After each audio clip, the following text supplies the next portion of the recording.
नमस्कार मंडळी, चैत्र गौरी स्पेशल डाळ कैरी बनवत आहोत। त्यासाठी हरभरा डाळ 5 तास भिजवून घ्यायची आहे। त्यातलं पाणी काढून घ्यायचं आहे। आल्याचे काही तुकडे घालायचे आहेत, 2 मिरच्या घालायच्या आहेत। त्यानंतर याला असं ओबडधोबडच वाटून घ्यायचं आहे। नंतर एक कैरी घेतलेली आहे। कैरी खूप मोठी आहे, त्यामुळे मी अर्धीच कैरी वापरणार आहे। तुम्हाला जास्त आंबट आवडत असेल तर थोडीशी जास्त कैरी घेतली तरी चालेल। आता ही कैरी किसून घेऊया।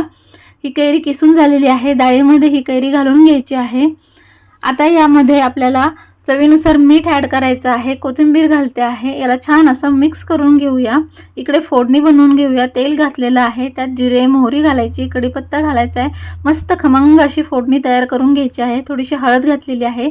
आता ही फोडणी थंड करून घ्यायची आहे। इकडे डाळीमध्ये 2 चमचे साखर घालून घेतलेली आहे आणि आता याला मिक्स करून घेऊया। ही फोडणी थंड झाल्यावर यामध्ये घालायची आहे आणि याला मिक्स करून घ्यायचे। मस्त चटपटीत अशी ही चैत्र गौरी स्पेशल डाळ कैरी तयार झालेली आहे।